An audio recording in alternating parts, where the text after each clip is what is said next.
and well met, everybody. Welcome to Geek, Thyself, a show by nerds, for nerds, who love geeking out over random facts and esoteric trivia. My name is Heather. I'm Russell. And we'll be your hosts for this journey through the wondrous land of information. So, hi everyone, and welcome to this week's episode of Geek Thyself. Hi guys. This week we're going to be talking about Harry Potter, but with a twist. Yeah, very loosely, because we're still emotional about Countless Heroes. Shocker. Yes. For anyone who isn't aware, Russell and I were both on the show here on Nerdsmith called Countless Heroes. It was a Twitch stream, live play D&D show. And it just recently ended because this episode is going to be coming out the week after Countless has ended. Yes. We don't know what's happened yet because we're banking on the fact that we're not going to be able to record this weekend. Yes. Because we will be crying all weekend. So we're recording early, so we don't know if anyone didn't make it. And thinking about that is already making me sad, so I'm going to stop. But while we're still thinking happy thoughts about these characters, we thought it would be fun to sort them into their Hogwarts houses, or at least our opinions of this. Yes. Whether the characters of these characters, whether the players of these characters, I did that last time as well, whether the players of these characters agree with us or not. Players, let us know. We want your opinions. I am curious. So yeah, just before we get into that, we should probably just do a quick rundown of what sorting means for people who maybe have never had the pleasure of Harry Potter before. Do you think? Which boggles my mind that anyone would fit into that category, but I know there are people out there who haven't really watched the movies or read the books. I work with one or two people who fit into that. Yeah, I just want to point out the first book came out now 20 years ago. I know. Yeah. So that there could possibly be people who just were born after it and never went back. That's true. Harry Potter. In the magical world of Harry Potter, which has Hogwarts as the sort of wizarding school, when everybody gets there, they are sorted into one of the 4 houses. The houses are where you'll spend all of your 7 years at the school. And as Dumbledore said in the first book and movie, your house becomes like your family. Yes. They all have very different ideals and different traits that make people belong to certain houses. And while most people have at least dominant parts of their personality from multiple houses, there will be an element that is stronger than the rest. Yes. In most cases. How it's decided, it isn't decided by any specific person. It's decided by the sentient talking hat. Talking hat? Sorting hat. Wow. Sentient means they can talk. Sentient means they can think. Sentient sorting hat. Which essentially is placed on every student's head. And essentially sometimes have a nice conversation with them inside their own head. And just sees their ideals better than they can. And then sorts them how they think accordingly. And that's basically how that works. So the 4 houses are Gryffindor, Slytherin, Ravenclaw, and Hufflepuff. Gryffindor tends to focus on courage, bravery, nerve, and chivalry. Gryffindors are a little bit like the knight type of character, the knight type of person. Yeah, they will stand up for people. They are perhaps maybe hot-headed. Sometimes. Potentially. Yeah. But their intentions are good at the very end of the day. Yes. For the most part. There are obviously can be exceptions, but generally they're perceived as good. I agree. And then there is Slytherin. Slytherin tends to focus on ambition, cunning, leadership, and resourcefulness. These are the people who, the ambition in particular, anyone who's more focused on that, they tend to be very focused on getting ahead, using whatever means they have necessary to get there, using their intelligence to get there, things like that. Yes. Within the story of Harry Potter, most of Lord Voldemort, or he who must not be named, followers, came from Slytherin House, but that does not mean by any stretch of the imagination that Slytherin only produces evil wizards. Correct. There are very good wizards who have just had that kind of cunning and ambition thrown onto them, but that doesn't mean they're bad people. Just have to say that, because right. It's that there are good Slytherins. They do exist. Not every single one of them is a Death Eater. No, this is very accurate. Not all of them are Yes. evil. No. Okay. And then there is Ravenclaw. Ravenclaw tends to favor intelligence, creativity, learning, and wit. So they are the bookworms of the Harry Potter world. Yes. Okay. And finally, we've got Hufflepuff.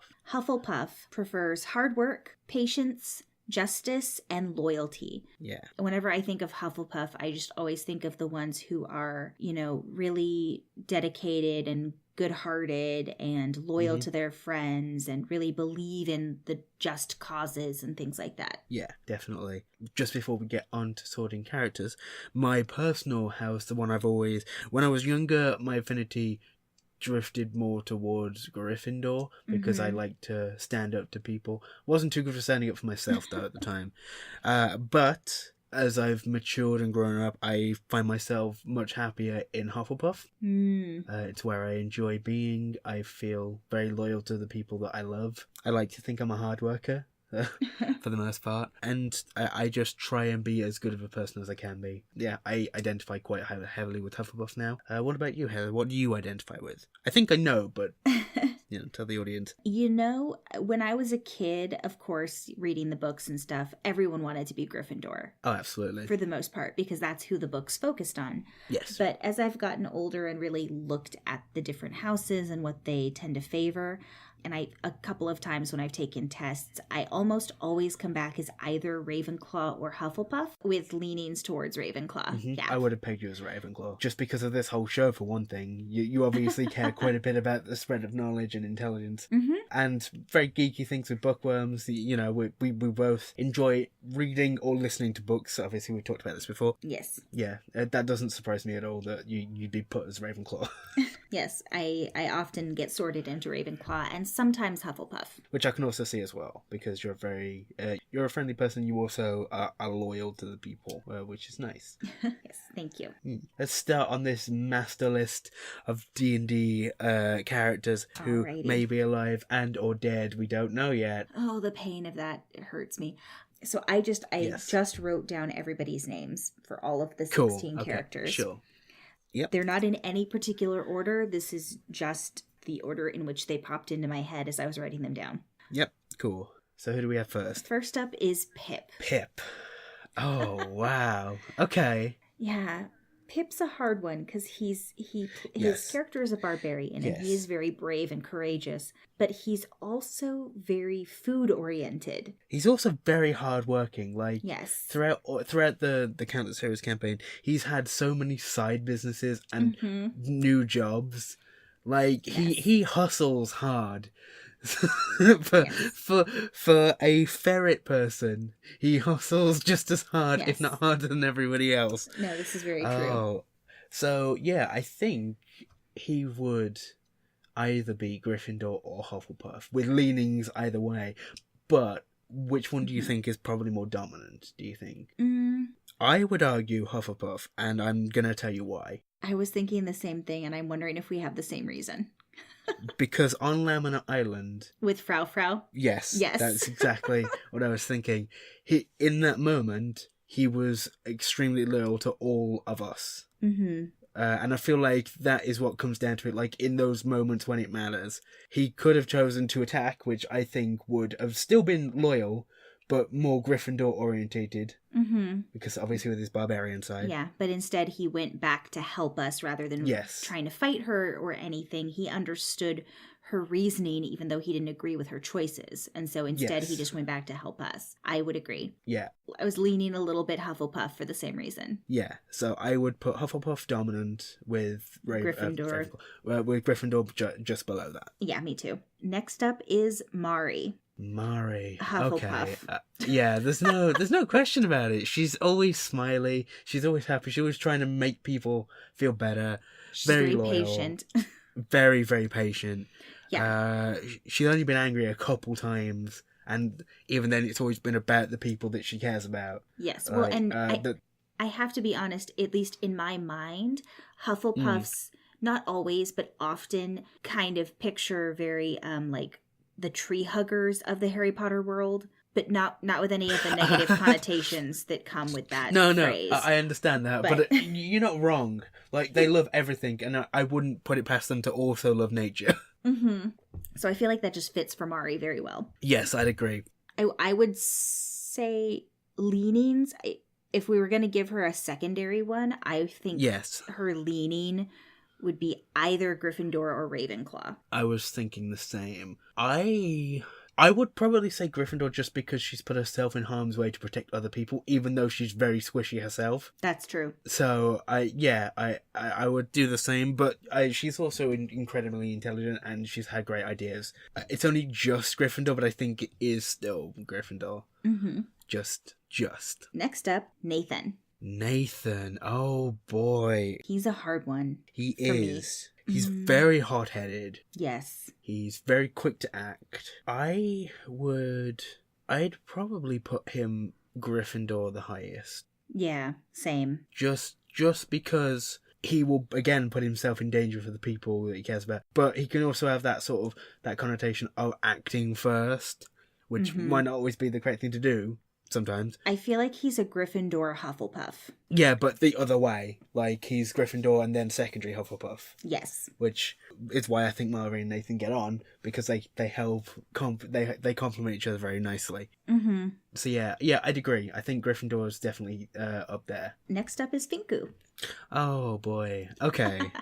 Or should we do ourselves last? Yeah, I think we should leave ourselves last. Okay. Just because then we can have a bit of a discussion about what we think. Because it's obviously going to be more the other person talking for us because, you know. Mm-hmm. Yeah, okay. So we'll move ourselves to the end of the episode, I think. All right, so next up then would be Oisin. Oisin. Oh, Oisin.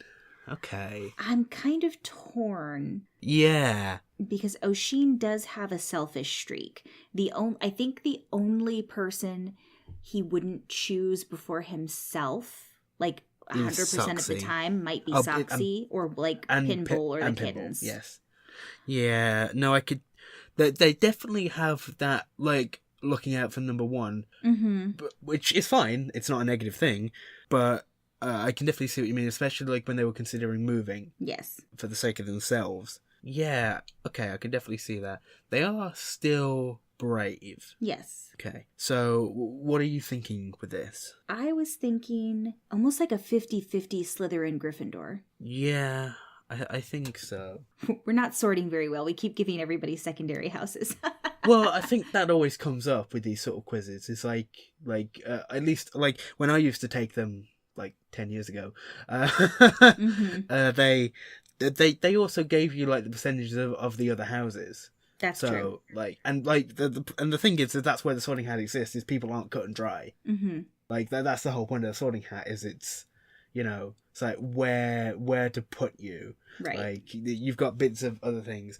Okay, so like out of the Slytherin sort of traits, what do you think appeals to Oisin? I feel like resourcefulness. Yes. Because he's going to use what he can, however he can, to keep things going. Yes, I'd agree. And I feel like a little bit the ambition, but not in like a necessarily I want all the power kind of way, more in like an I'm going to make sure I'm okay kind of way. Yeah, I can definitely get behind that. The cunning, I think, not as much. Right. Not as an insult, just they don't seem like the schemy kind of person. No, I agree. They're very open. They're very open with what their ideals are, but their ideals can be Slytherin leaning, I guess you could say. Yeah. So yeah, I think maybe put Slytherin just on top, because they do have a lot of Gryffindor qualities as well. Yeah, but I mean, Jay's even flat out said that Oisin is selfish. Yes. Like that is one of the character traits that he thinks of when he thinks of that character. So I feel like in that way, Slytherin fits. Yes, I'd agree. Okay, so who's next on the list? Next is Callie. Callie. It's important to note that Callie, who's played by Tessa's played two characters. Yes. But because we don't want this episode to be like 80 minutes long, we're only going to go over current characters. I think that's probably our best way to go, just because otherwise we're going to be here forever. Yeah, no, I think that's fair. If maybe that we want other ones covered, we can maybe cover them if people respond. we can maybe do that. Okay, so Callie. Callie.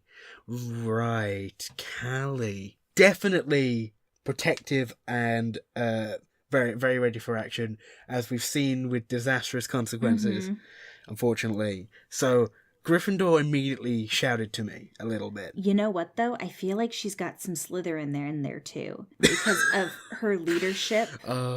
Definitely. And her cunning. It's very good. She's very diplomatic. Yes, she's very diplomatic. And also her ambition, because her whole shtick when she came into Cinderhaven, having just gotten away from her order, coming to Cinderhaven and wanting to establish herself and, like, get a church started, and she's done that, and she's one of the most powerful women in the city. Absolutely. But I also, sorry, I had to laugh at the fact is that you said that Callie would like a bit of Slytherin in her, because she would just find that funny as a person. Fair enough. But I'd agree. I think that Callie is probably like Slytherin. Yeah, they've got a lot of Slytherin qualities, but also a lot of Gryffindor in them as well. I feel like a lot of these characters are going to have Gryffindor because they're heroes, is the whole point. Yeah, that's true. You kind of have to. Yeah, a little bit, but Slytherin is probably like really good actually for Callie, just because, yeah, like you said, full of ambition and like still went with all their plans even while the city was in shambles. Yes, this is very true. Yeah, I'd agree with that. Slytherin, definitely. Yeah. Okay, next up is Primeheart. Primeheart. Okay. That's an interesting one. Nothing... Oh, I don't know. This one's a bit difficult. He's a tricky one because he's got a lot of different aspects to him that could go into to pretty much all of these. Although I personally feel like his strongest one might be Hufflepuff. Yes, he does care about nature and everyone around him very much. So yeah, I could definitely see that. What do you think would be secondary? Because we've done secondaries for everybody. So what would you put secondary for him? Honestly, I think for him, I would.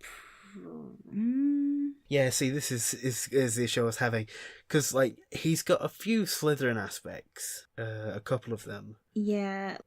Just like with that drive and ambition and that kind of thing. Well, and he's very resourceful. Yeah, and he's also a man of action. Yes. For in that kind of drive way. I feel like Primeheart would be like a 60% Hufflepuff, and then like a 30% Slytherin and like a 10% Gryffindor. Yeah. You know what? Yeah. I feel like you're right. We're just making this even more diluted, but sure. Yes. Yeah, but I think Hufflepuff like might be his sort of defining house. So yeah, I'd agree with you there. Okay. Next up is Lark. Oh, Lark is 100%. Oh, actually, no. I was about to say it, and then I was like, no, actually, is that right? Because he is brave like a Gryffindor. Yes. But he has so much loyalty to his friends. Well, and he's just so childlike at heart. I feel like Lark is a Hufflepuff, but with the Gryffindor leanings. Yeah, absolutely. Because I was about to say Gryffindor, and then everything else came with the character. I'm like, wait, no. Yeah, definitely. I agree with you there, Hufflepuff. Yeah. Next is Connor. Connor. Okay. Connor... I've not really had too much experience with Connor, unfortunately, just because of the scheduling. Same. But from what I've seen about Connor, he seems very Slytherin. I was going to say, I feel like Connor might be like a Slytherin Hufflepuff mix. Yeah, because he's definitely cunning, he's got ambition. But he's also loyal. Yes, which is why he's having an issue deciding right now about whether he's taking the deal which the Snow Queen gave him, because it could end up going against his friends, yes. Right, because he's a mix of those two, so he's trying to decide what he's going to do. Yes, because he wants, obviously, more power and like all that kind of stuff. Yeah. But he could also want to go against what she wants because of his loyalty. So yeah, I think that's a good fit. Would you put Slytherin on the top or Hufflepuff? I would put Slytherin on the top. Yeah, so would I. Okay, fair enough. Also because he's very focused, I mean, at least in the beginning, when he was first coming in and doing a lot of like drinking and dating and carousing. Yeah. Connor was very focused on himself and having just come back from wherever he was while he was missing.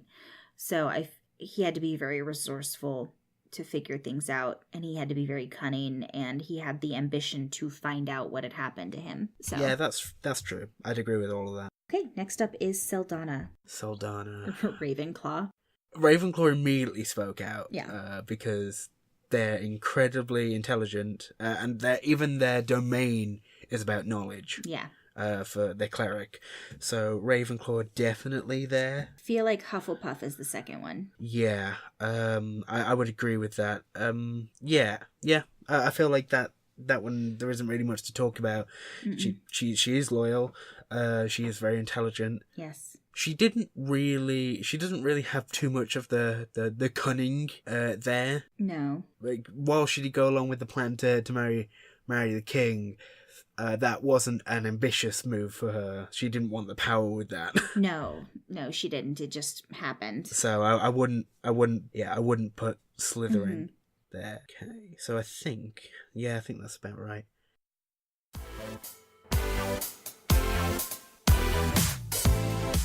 Hi everyone, welcome to the mid-roll. Gonna start off, like always, talking about our wonderful sponsors, and I want to talk about World Anvil. It's worldanvil.com. I definitely recommend you go check out the site. It's all sorts of fantastic world building tools and campaign management tools. So whether you're an author trying to flesh out your world, or whether you're a DM who wants to create the world with your characters and flesh out the NPCs and create ways that they're linked between each other, either way, it's a fantastic resource, and you get a lot of amazing features for free with a base account.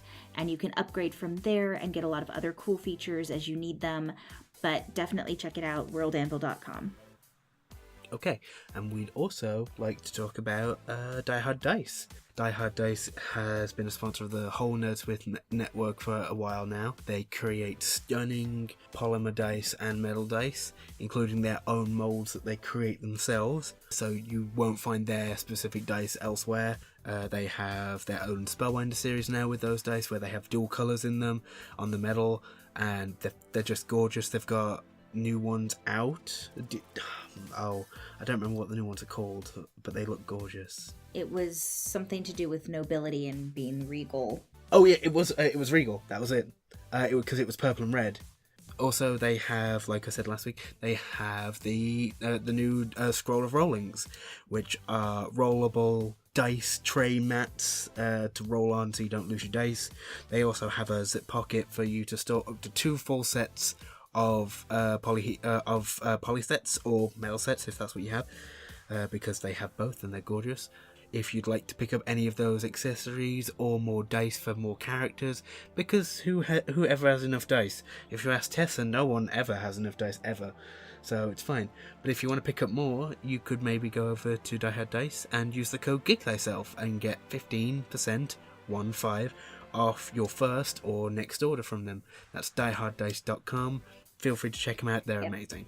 And please don't forget to check out the other wonderful shows on the Nerdsmith Network. You can go to nerdsmith.org to find out more about all of the different podcasts, streaming shows, and new creations coming from Nerdsmith. Yeah, great. Thanks, guys.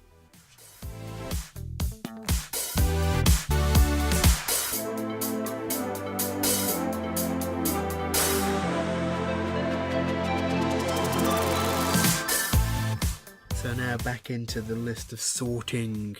We've gone over a little bit, but that's okay, because we're probably going to end up talking about our own characters for a little bit longer. That's fine. Next is GB. GB. I mean, he has to be Ravenclaw. Yeah. I think he's incredibly brave and incredibly loyal, though. But he's literally the smartest member of the party. Mm-hmm. He values knowledge and but you see, he's also got the Slytherin aspect of ambition about creating things with the School of Invention. That's wow, true. GB's just got a bit of everything. Okay, I didn't realize that kind of thing, but yeah, because obviously he's School of Invention, so his whole he's got a massive drive for creating things. He's also a really hard worker because he's had multiple jobs during all of this. Not to mention the fact he's a dog. Mm-hmm. So he's got to have a fair amount of ambition just to get any of this done. This is very true. And he nearly always does. So yeah, oh wow, he's actually really difficult to place. Yeah, I agree with you. He's hard to put in any one house. I feel like he might be one where it's literally a tie between two of them. Not that one is stronger than the other, but like actually a tie. Yes. In the Harry Potter world, they call that a hat stall.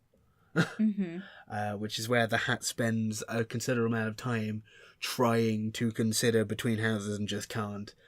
I'm not actually sure what happens in that situation because obviously it was never covered in the books, but I think it's on Pottermore, so if you wanted to have a look at that, you could.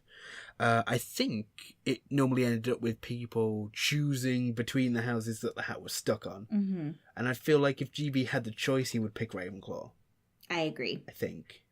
So I think we should probably go with Ravenclaw as his house based on that kind of thing. But Andy, feel free to let us know if you have a different opinion. Yeah, but then he's also very loyal. So, yes. But also ambitious. So I'm torn between whether Slytherin or Hufflepuff would be his second one. I would think Hufflepuff because as much as loyal, as ambitious as he has been loyal to everybody he has ever met. His quote was, "That's true. People are just friends I've not met yet." That's true. Everyone's his friend.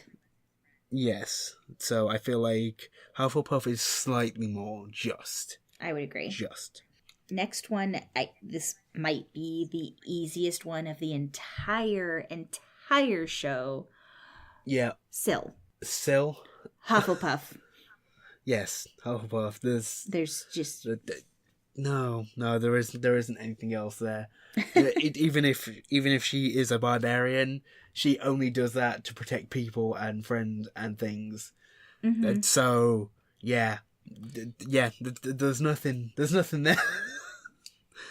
Like, definitely brave and that. Yeah. Like, so Gryffindor would definitely still be the secondary house, but Hufflepuff is by far the dominant there. Oh yeah, it's like 90% Hufflepuff and like 10% Gryffindor.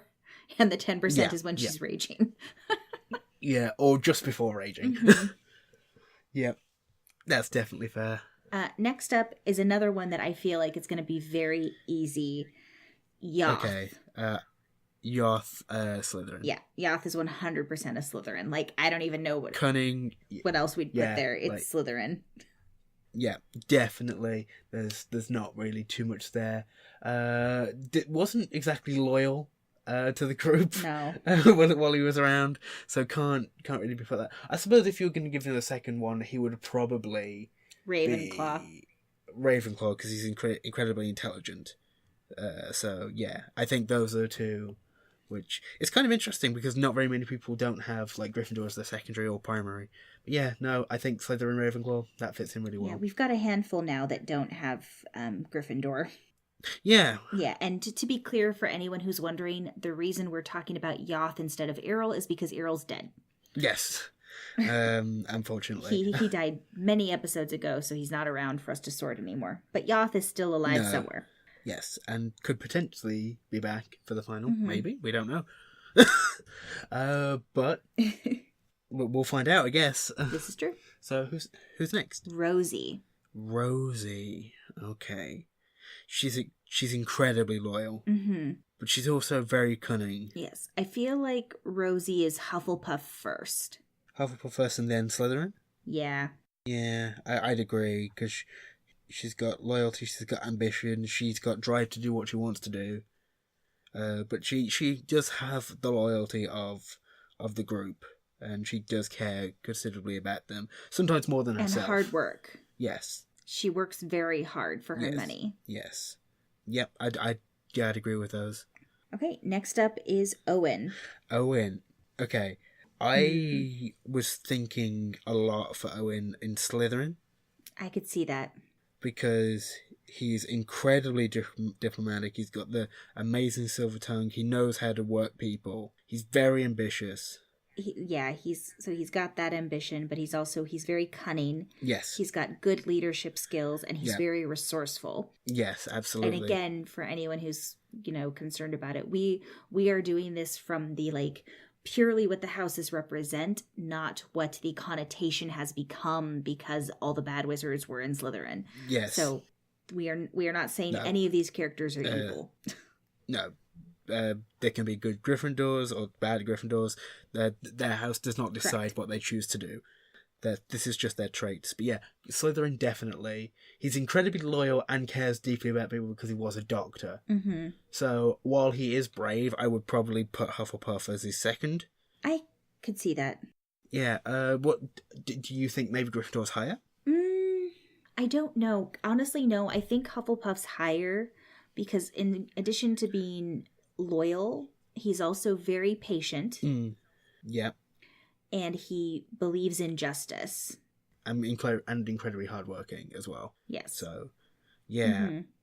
But I was just thinking, too, though, it's kind of funny because Rosie and Owen are the two bards in our group. And they're both very different kinds of bards, but they both get along very well. And they've had some really nice moments. And we literally just made them the flips of each other. We just said that Rosie is a Hufflepuff Slytherin and that Owen is a Slytherin Hufflepuff. But that means they complement each other quite well. And I feel like you're entirely right. Yes. They do work really well together. And they are extremely cute when they have soft moments. Yes, I agree. And now it's us. Oh, boy. Okay, so who are we going to sort first? Well, I put you first on the list, so... Okay, so we're sorting me first. So, okay, Finku. All right. Yes. Okay, so let me have a little bit of a think. If you want to start talking, that's fine, but I'm going to ponder about what I think. Okay. So, for Finku, Okay. he's very creative, and Yes. he's always fiddling with something. And he likes learning about new things. Yes, And he does. he wasn't very good at being super sneaky. He got Not better. at the beginning, no, you're right. He got better. Got He did get better. I like how that became a running joke because I just rolled terrible on it every time. He really did. Oh, it's fun. Yeah. So I feel like Finku's first one might be Ravenclaw, Yeah. but he also is very loyal and hardworking and Yes. loves his friends. Yes. So I'm torn on whether the second one would be a little bit of Slytherin because he is very resourceful and cunning, or Okay. whether it should be Hufflepuff. Okay. Here's what we can do: is you make the decision, and then I'm going to talk about what I originally did with the character. Okay. Okay. So I feel like he is Ravenclaw, and I don't know. Honestly, I feel like my leaning is Ravenclaw Hufflepuff. Yeah, that's fair. That's where I would lean as well for right now. But originally, he was a Slytherin Ravenclaw. Mm-hmm. Because back when he was a roguey boy, he and less of a wizard, he was still an inventor and a tinkerer, but it hadn't become his main focus yet. So it's why it's his second. But Slytherin was when he was more cunning and he's still got the ambition to become a good inventor. So but that's kind of translated into more of a Ravenclaw passion for learning. Yeah. But also at that point he didn't have people who were loyal to him. The whole point is that he was ostracized from his community, so he had no one, and then became very good friends with all of the Dawn. So that is where that loyalty came from. So yeah, originally I put him as maybe a Ravenclaw Slytherin. I could see that. Maybe not Slytherin. Yeah. So, but they definitely had that kind of leaning, to get things done in whatever way he could. And didn't really care about hurting people financially or whatever to do it. He has now come around to not like that aspect at all and really doesn't do it as much. In fact, he doesn't even like breaking into places unless necessary. They need to as a group. Yeah. So he's definitely changed. So definitely Ravenclaw was always up there because he was an inventor and a tinkerer, and then he literally became a school of invention wizard. Yeah. So Ravenclaw was always up there, but Slytherin has definitely shifted away to be Hufflepuff, Yeah, I think. and I was definitely thinking of current Finku and not Finku in the beginning. Yes. No, I understand that. So that's why I was just kind of explaining where my original thought process was and how that character has shifted throughout of the whole of the campaign, because he's had a lot of development. Yes, this is true. In that regard. So has Soxy. So, yeah. Yes, speaking of Soxy. Yes, okay, so Soxy is next. Yes. Okay. Saxi, she's incredibly loyal to the people that she's come to know. And I have a feeling that is mainly because it's what she only knew, or only knew at the time. These are the people that were literally her whole life, pretty much. I've said it before, I don't remember where, but I agree with you 100%. Saxi's, like, even though she knows she's a chitin, so at some point she came from Lamina, Saxi's whole world is Cinderhaven. Yes. Like, that, she doesn't know anything else. Her home, her people, her family, her life, everything is in Cinderhaven. Yeah, I definitely agree with that. I'd also give a secondary house to Gryffindor, just because I don't think Saxi necessarily fits the Ravenclaw archetype all that much. In my personal opinion, no, I and would I agree. I don't think she has it in her to be like the cunning, ambitious Slytherin either. No. Not that those are bad things, just I don't think it fits her character so well because of the situation she was placed in. Yes, she definitely had some ambition to get up and start again, because obviously when you're literally just dropped out with nothing, there's obviously an amount of drive and passion there, but I don't think it was like enough defining to put Slytherin up there, if that makes sense. No, I would agree. So yeah, definitely I'd put Hufflepuff first, because the reason that she fights is because of the people she's with. And it's the reason she's fought all through the campaign, at least in my opinion. So what do you think? I would agree with you, actually. That's what I was leaning towards as well, especially considering for anyone who's followed the campaign from the very, very beginning, when Saxi started, the reason that she was helping to fight against the king was because the Dawn are the ones that freed her and Oisin from the cells. So they were the only people she knew besides Oisin, and she and Oisin were both loyal to them and wanted to help because they had freed them. So literally from the very beginning, the reason she fought was out of a sense of loyalty to the people who had helped her. So yeah, that is why I was leaning that way. Anyway, I would agree with you. I do think it's interesting that both of our paladins in this campaign are Hufflepuff Gryffindors. Yeah, I guess. Yeah, that and they get on really well, which obviously makes sense because they've got an affinity for each other. So yeah, it's really interesting, and I feel like with all the lists that we've made, is that we've made all the sort of combinations for, or at least a lot of the combinations for, like, primary and secondary. I think we have all of them. The only one that we didn't have is Slytherin Gryffindor, because those two... Oh, no. Those two oppose each other. Oh, we do? Oh, yeah, we do. Oisin and okay, Callie, we said both of them were Slytherin Gryffindors. Okay. So do we have any... Is there any that, like, are missing? If you want to just quickly run through it. Because that would be really cool if we actually hit all of them. You know, I don't think we have a Ravenclaw Slytherin. Okay, all right. I think that's what we're missing. I mean, yeah. Sorry. The reason I was thinking that is because of, like, my original thought of it being Vinku being Ravenclaw Slytherin at the start. That's why I was thinking that. He's obviously not a Ravenclaw Slytherin anymore. He doesn't have that aspect of himself nearly as much as he used to. He's still quite cunning. Yes. And very resourceful, at least in my opinion. But it's not his defining factors anymore. No, I would agree. But yeah, I think for the most part that I feel like these are as accurate as we can be without going into, like, percentages of every single house. Oh, yeah. I definitely agree with that. So yeah, if you have seen the show, feel free to let us know what you think.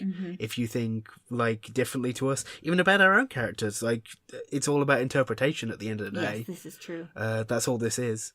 So feel free to let us know what you think. And other players, like you said, let us know. Maybe send us, like, responses and then we can read them. And then maybe discuss what you think, because that would be fun. I do think it's interesting that out of everyone, we only have one that we put Gryffindor first. Yeah, because I feel like Gryffindor first, like, while it's a good house for, like, cunning, like, for bravery and chivalry, it, like it's a lot of secondaries because we all encompass different things. Like, primarily. Who was the first with Gryffindor first? Nathan. He's the only one that has Nathan. Gryffindor first. Yeah. Which, again, I think just comes down to the overwhelming, like, immediateness to be ready to protect people. Is like, while we all have that in us, we don't all rush in all the time.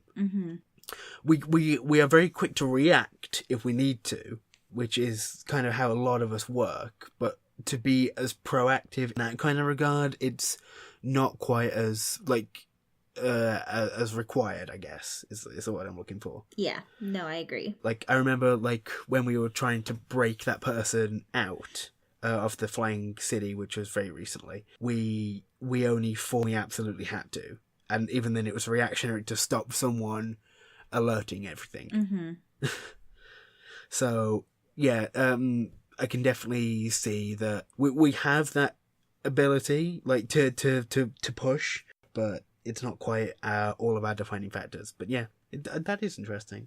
Gryffindor, because obviously, like you said, everyone wanted to be Gryffindor when they read the books. Yeah, everyone wanted that. Yeah, but I feel like as like we all got older, we kind of reevaluated how we actually were, and not cared so much about wanting to be in the house where the books were set, but like wanting to be in the house that actually fit us. No, I would agree. I think that's a good place to end. We've discussed everyone. I think so too. We're probably going to go and cry. We're probably already crying in real time when this goes out, because we're not ready for this to end. Not yet. No. But it's happening. This was the same thing we told us. We weren't ready for that to end either. Oh, boy. No, this is very true. And, please, like Russ said, feel free to let us know if you agree with our house assignments or disagree, and where you would have put some of the characters. It'd be interesting to see. Yeah. Tell us why. Yeah, it'd be interesting to see like what the different interpretations are. Yeah, because like we all have defining moments that kind of helped us come to these decisions. What are your defining moments for these characters? Because obviously we see it from a very different side, being in the game. But like, I wonder how people outside of it see it. That's kind of curious. Maybe Fennec, if Fennec listens. I'm sure she'll tell us. Yes. Oh yeah. So yeah, well, thank you for listening to us ramble about our characters that we're already missing, even though we haven't lost them yet, but we're about to. We are about to. Oh, boy. Yeah, thank you very much for listening, and we'll catch you next week with another episode. Maybe not about D&D, but we'll see. Yep, we'll talk to you soon. Bye, guys.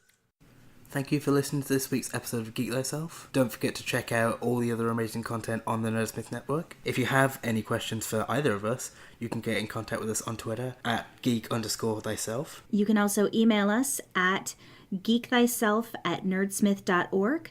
And please don't forget to go to iTunes and leave us a review, or also go anywhere you listen to your podcasts.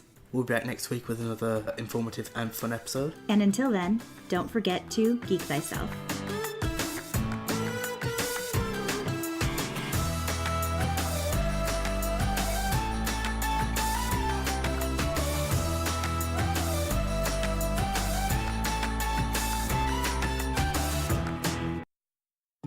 Monsters. Savages. Abominations. 80 years ago, the great kingdoms of the land above drove all monstrous creatures from their domain, and claimed the surface of the world for themselves. Those that escaped the slaughter were driven deep underground, banished forever into the lightless reaches of the dark below. In this endless labyrinth of stone tunnels and caverns, their descendants still fight to survive. And she's going to pretend that she's a fan of this dragon. She's gonna say, oh my gosh, I have heard of you before. Really? And I'm just so happy that you're actually real and we actually found you. We've been looking for you. That's flattering. I look at Onera and salute, and then go back into the shadows. Yeah, sure, make it look so easy. I will. She gets angry and she just finds Dyer and just tries to attack them with it. One of this creature's massive clawed hands grabs hold of your wrist. The cub yet has strength. Come explore a world where sunlight is a myth and monsters may become heroes. Discover new episodes of The Land Above every Monday on nerdsmith.org, Podbean, or wherever you download podcasts. A proud member of the Nerdsmith Network.